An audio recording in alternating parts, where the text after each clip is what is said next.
never do this again, but it can't seem to leave your radar. I see you in the lot after your shift, another dollar in the swear jar. Mom says it's overzealous, but you just can't help it, living on your own, or living for alone. He says the sales are looking good on you. It's sunny just in time for sunset. It's always cloudy in your cubicle, but you've got no right being upset.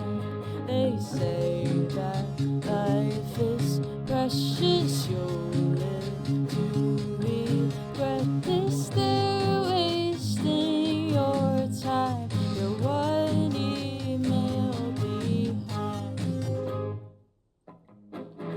We'd all like something more than a 9 to 5, another foot in the door, perpetual monotony.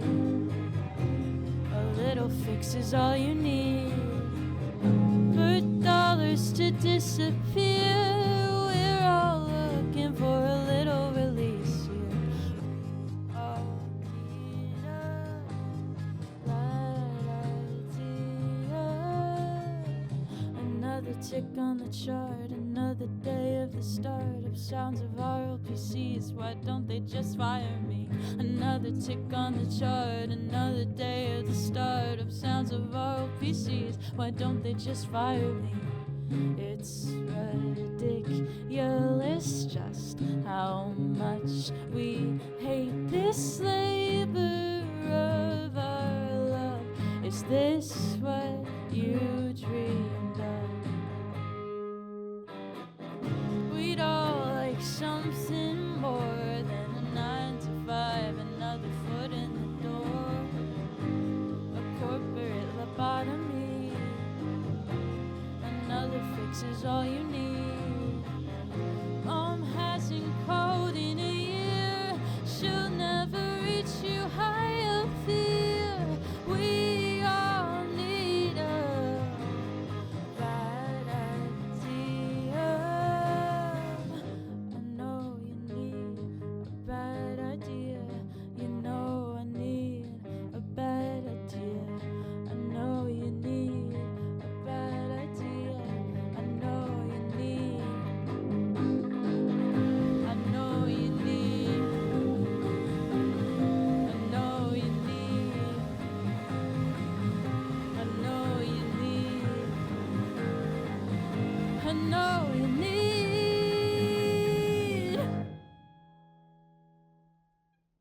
I'm Lex Jimenez, and I'm a guest on Musicians Wanted.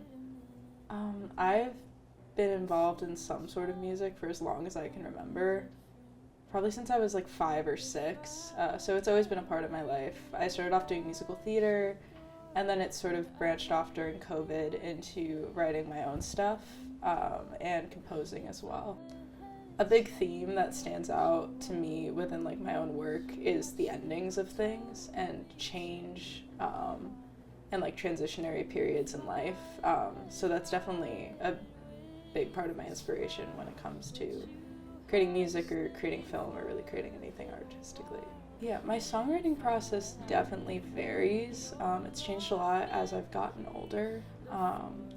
At first I started with an instrumental. I mostly worked with synths, so it was a lot of just creating like a beat or an instrumental and then taking that and trying to inform like the lyrical content, so kind of getting a vibe from it and coming up with a story to match that. Now that I've gotten older, I think it's either a synonymous process of like instrumental and lyrics, or delving into like lyrically what I want to write about, like within my own life or like based off of like a movie or a book. I have a few songs that are based off of like media that's already existed, but nowadays I typically either write music and lyrics at the same time or lyrics first.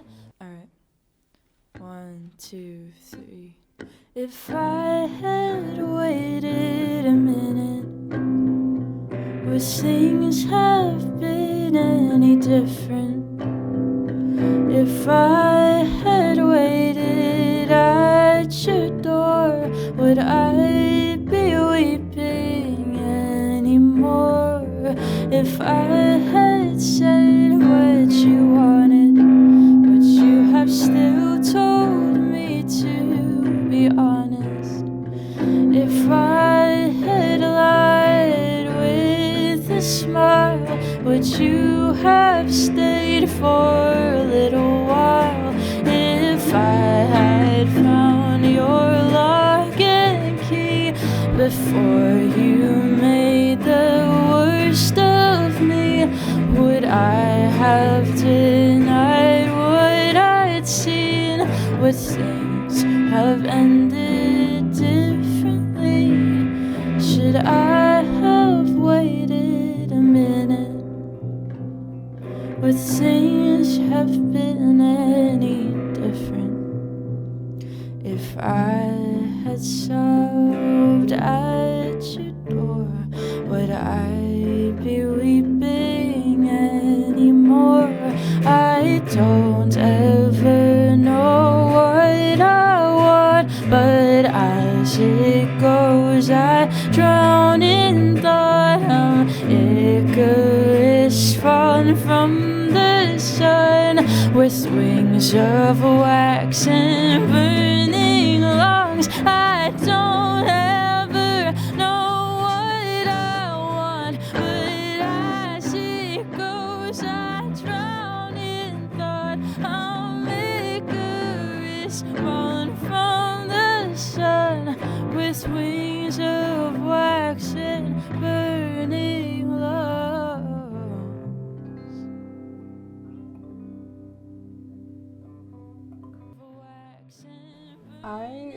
It definitely varies, to be honest. There are some songs that I write and produce in the same night, in the same space, and then I just shove them into the vault and don't think about them again until it's time to master and release them. But there are definitely other songs that, like Tether, which just came out at the time of recording this, that took me 2 months to finish producing after it was written. So definitely, it really varies, and I don't even think it's indicative of the amount of production needed.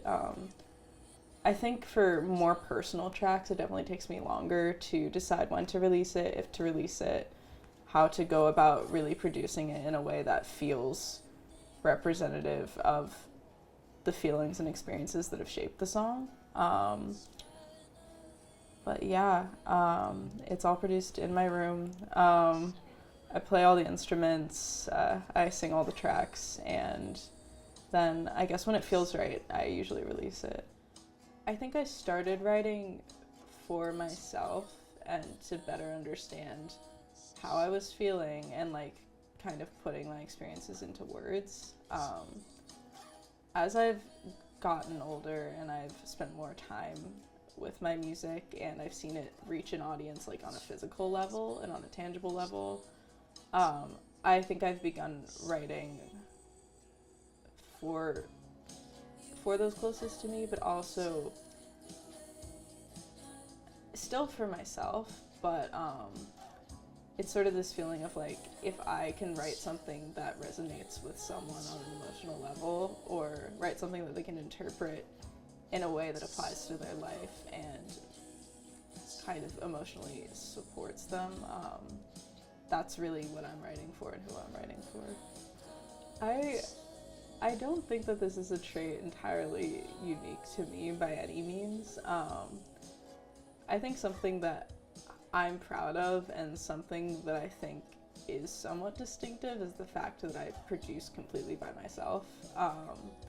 The process of layering vocals and layering tracks with my own instrumentation and my own voice, I think it creates a sound that's like semi-unique. Again, I don't want to like make it seem like I'm the person who created that, because like no, obviously not. But I think it's something that is somewhat distinct.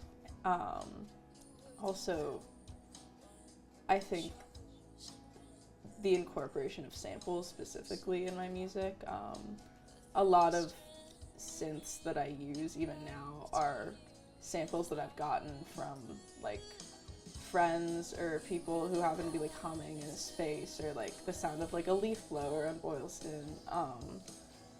I think that's definitely something that I've always incorporated into my work to sort of personalize it. And again, I'm obviously not the only one who's ever done that by any means, but I think that's somewhat unique.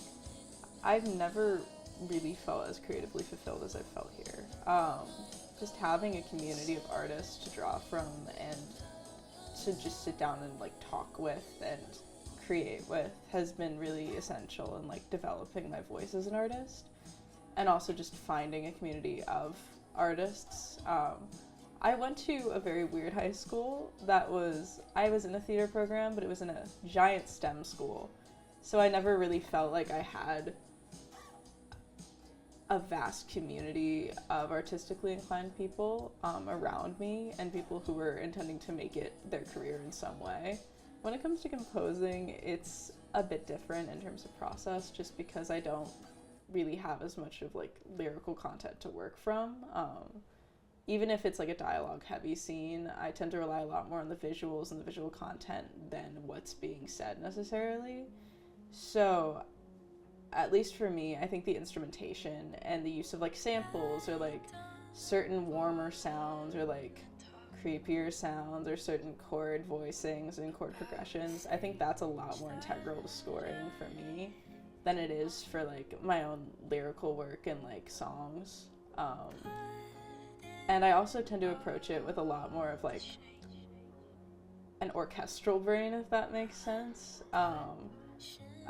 Just thinking about it in terms of like chords and composition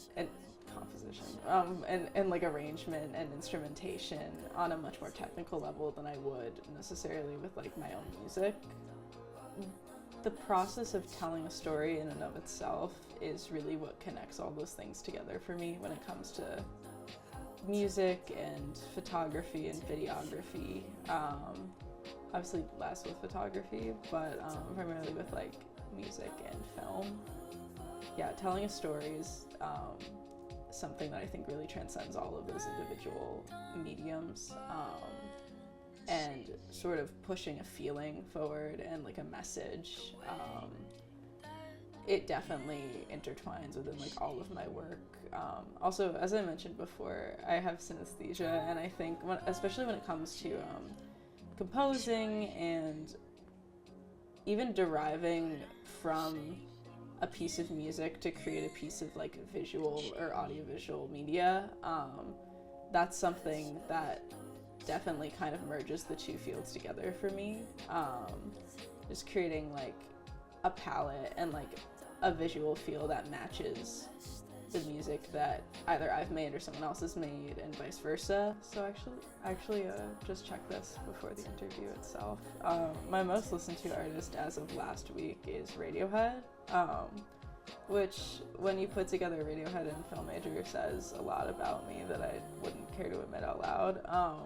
But yeah, I think it also, in terms of like what it says about me and like my artistry when it comes to music, I think especially this past year with like a couple of my recent releases, they've really influenced the way I approach instrumentation and like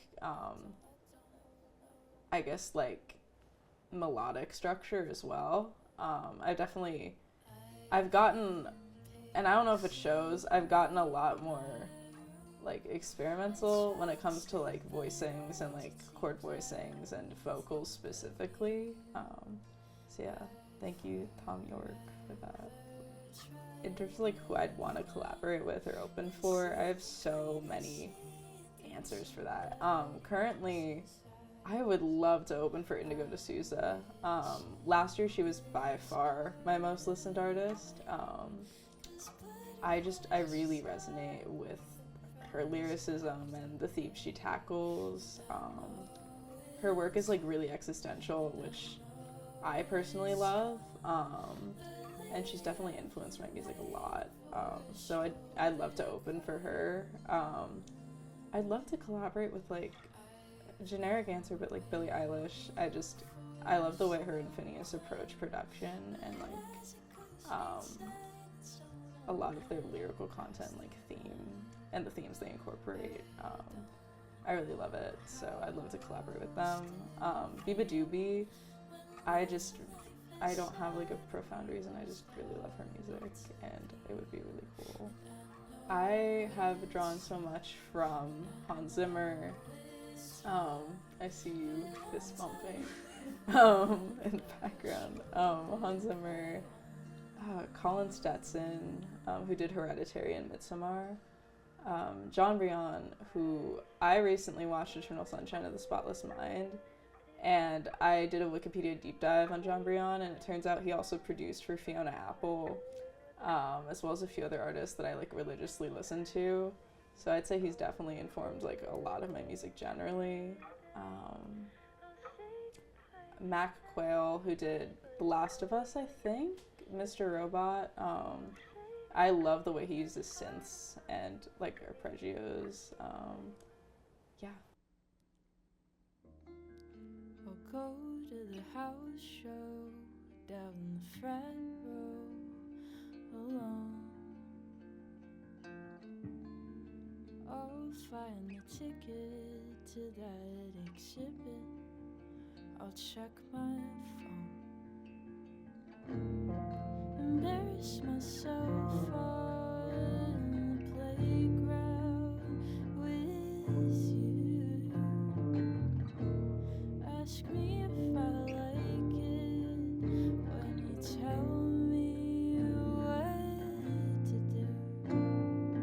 Tether around my neck is choking me out.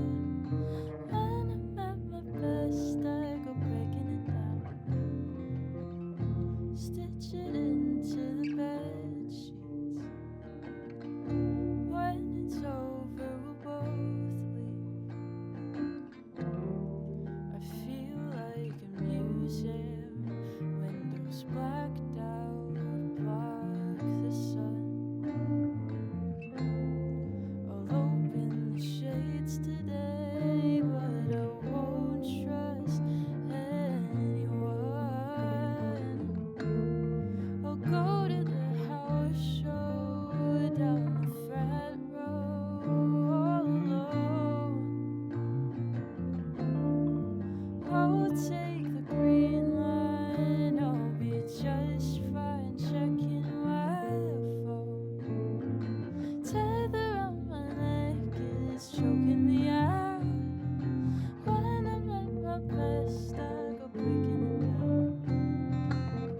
Stitch it into the bed sheets.